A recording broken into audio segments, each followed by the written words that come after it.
Jamila Ribeiro.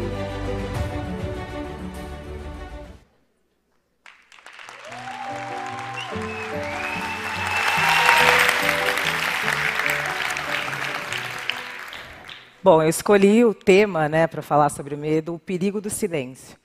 Eu não tenho medo do silêncio, eu gosto do silêncio, é uma pessoa que eu medito, eu entoo mantras, eu acho que o silêncio ele é importante, sobretudo para quem mora em São Paulo como eu, que é uma cidade extremamente barulhenta, que tem um vizinho que mora no andar de cima e que é DJ, e que trabalha lá no prédio todos os dias sem isolamento acústico. Então, acho que o silêncio é importante, a gente poder silenciar, olhar para dentro. Eu sou uma pessoa que eu gosto de meditar, gosto de mato, abraçar árvore, mas eu sou uma namastê com crítica social. Eu me defino assim. E eu acho que o silêncio é importante. O perigo do silêncio, para mim, que foi o tema que eu escolhi para falar, é quando esse silêncio é imposto. E é esse medo que eu tenho do silêncio. O silêncio de viver num país em que a cada 2 horas uma mulher é assassinada, pelo simples fato de ser mulher. O silêncio que levou à morte de Tatiane Spitzner, essa semana em Guarapuava, em que ela pediu socorro por 15 minutos, e ninguém, simplesmente ninguém, foi acudir Tatiane. Mais uma vítima do feminicídio no Brasil. Eu tenho muito medo do silêncio que levou a vida do Marcos Vinícius, de 14 anos, que morava na Maré, no Rio de Janeiro, quando ele estava indo para a escola e ele tomou um tiro e ele morre nos braços da mãe dele.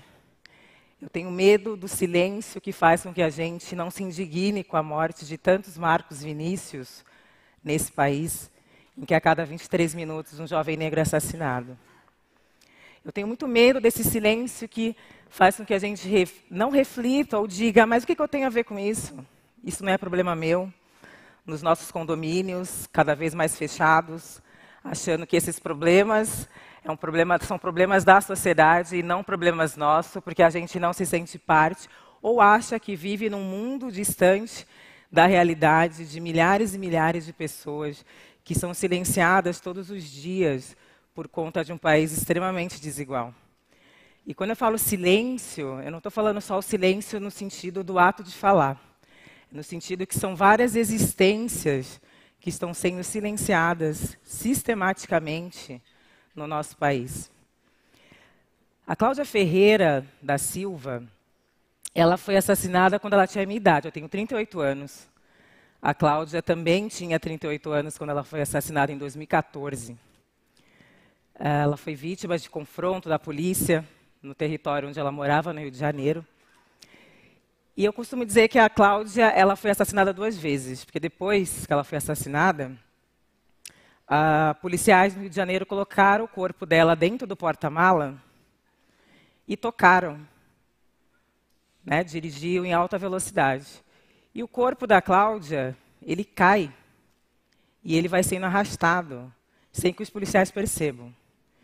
E aí as pessoas que estavam vindo atrás avisam os policiais, eles param, pegam o corpo da Cláudia como se ela não fosse nada, jogam de volta dentro do porta-mala e seguem. A Cláudia foi assassinada, na verdade, várias vezes. Primeiro, os tiros fatais que tiraram a vida dela e fizeram com que ela não visse seus 4 filhos crescerem, mais os sobrinhos também que ela cuidava. Depois, o modo como o corpo dela foi tratado, como se ali não fosse um ser humano, uma pessoa que tem uma história, uma pessoa que carregava uma vida, que tinha uma história, que tinha família. Depois, quando a mídia foi retratar a Cláudia, eles retrataram assim, a arrastada. Ela perdeu o nome, ela perdeu o sobrenome, ela perdeu história e ela foi silenciada mais uma vez. Quando eu li a primeira vez uma manchete falando arrastada, eu até cliquei para poder entender o que estava acontecendo, o que eles estavam querendo dizer com aquilo. Aí você vê que uma vida de uma pessoa simplesmente é transformada como se ela não fosse nada. E isso não faz com que a gente se indigne. A gente se indigna mais muitas vezes porque o Brasil, de repente, não ganhou a Copa, mas a gente não reflete sobre a realidade que está aqui no nosso entorno. Então, eu tenho muito medo desse silêncio e dessas vidas que estão sendo silenciadas sem que a gente se comova ou sem que a gente ache que isso é um problema nosso ou que a gente pense, não, isso é problema da população negra, a gente não tem nada a ver com isso. No país que foi o último país do mundo a abolir a escravidão, e que um país que foi construído com sangue negro, e a gente não refletir sequer sobre isso. Eu tenho muito medo também do silenciamento em relação aos povos indígenas, os povos originários aqui do Brasil, desse silêncio, né, de povos que já foram mais de 3 milhões de pessoas de várias etnias diferentes, e hoje a gente tem por volta de 800 mil, 900 mil, e 305 etnias no Brasil, de povos que estão perdendo suas terras, de povos que vêm sendo aniquilados, e a gente nem perceba ou faça piadas ainda em relação a eles, que é mais uma forma de silenciamento. Né? Quantas vezes a gente já não ouviu alguém falar, ah, fulano se comporta como índio. Ah, programa de índio. E a gente não entende que são povos indígenas, culturas diferentes, etnias diferentes, línguas diferentes, povos que construíram também esse país e que vêm resistindo e que vêm lutando. E a gente sequer se pedir para a gente falar o nome de 5 etnias indígenas, a gente não sabe, por mais que existam 305. E são povos que fazem parte aqui do nosso país, né, que não foi descoberto, muito pelo contrário, foi invadido, os povos indígenas já estavam aqui, e que a gente não conhece essa história. Eu tenho muito medo do silenciamento, que é a gente não conhecer essas culturas nas escolas, a gente não saber quem foi a Qualtune, quem foi Dandara, que o Quilombo de Palmares teve mais de 100 anos de existência, a gente não saber quem foi a Cotirene, a gente não saber, né, tantos nomes e figuras importantes da nossa história que foram silenciadas por conta de uma história única, como bem lembra Chimamanda, a escritora nigeriana, no seu TED, O Perigo da História Única. Eu tenho medo desse silenciamento que faz com que a gente aceite essa imposição e não reconheça que num país tão diverso quanto o nosso, de várias culturas diferentes, com várias etnias, será que é realístico e justo a gente conhecer só uma parte dessa história e não se interessar por conhecer as outras partes dessa história que não só contribuíram, mas fundaram também a história do Brasil?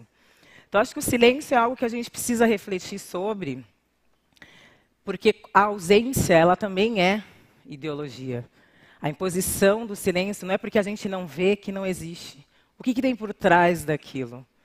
Qual que é a nossa responsabilidade em quebrar com esses vários silêncios que fazem com que a gente tenha existências que são limadas, fazem com que a gente tenha histórias que a gente não conhece, que faz com que a gente crie os nossos filhos achando que somente uma história é a história do Brasil e que faz com que a gente se afaste de uma maneira tão grande achando que aquilo não é problema nosso, quando a gente também é o problema e a solução também na nossa sociedade.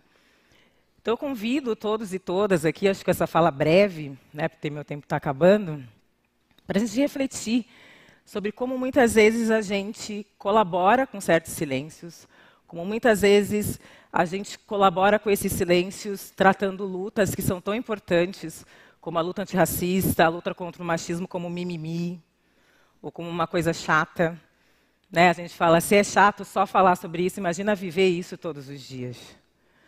Num país que mata a Tatiana Spitner do jeito que matou, e que a cada 11 minutos uma mulher é violentada sexualmente, é preciso que a gente se responsabilize pelas quebras desse silêncio, porque a gente não está falando de opinião.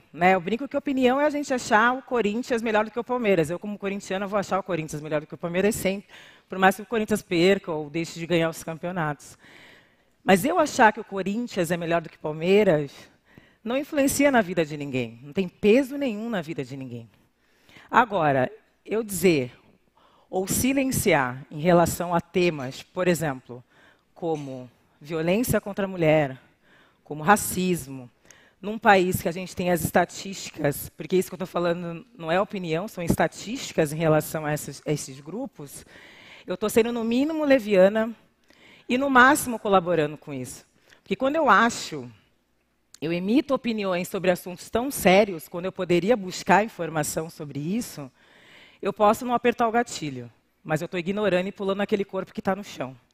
Então é importante a nossa responsabilidade por buscar informação, por buscar conhecimento sobre a sociedade que a gente vive, para a gente ser aquele sujeito que vai se colocar contra esse estado de coisas e não colaborar com esse estado de coisas. Eu tenho tanto medo do silenciamento que, mesmo com muito medo, com muitas síndromes da impostora, com muita dificuldade, insegurança, eu escrevi 2 livros. 2 livros, um no ano passado, um nesse ano, O que é Lugar de Fala e Quem Tem Medo do Feminismo Negro. E esses 2 livros ficaram em 2º e 3º lugar na lista de mais vendidos da Flip, esse ano que eu participei, de tanto medo que eu tenho. E nesses livros eu falo de Cláudia, eu falo de Marcos Vinícius, eu falo de tantas pessoas que tiveram suas existências silenciadas, porque assim como me ensinou Audre Lorde, que é uma grande feminista negra que eu leio muito, se a gente não fala, o peso do silêncio vai acabar nos engasgando. Obrigada. Obrigada.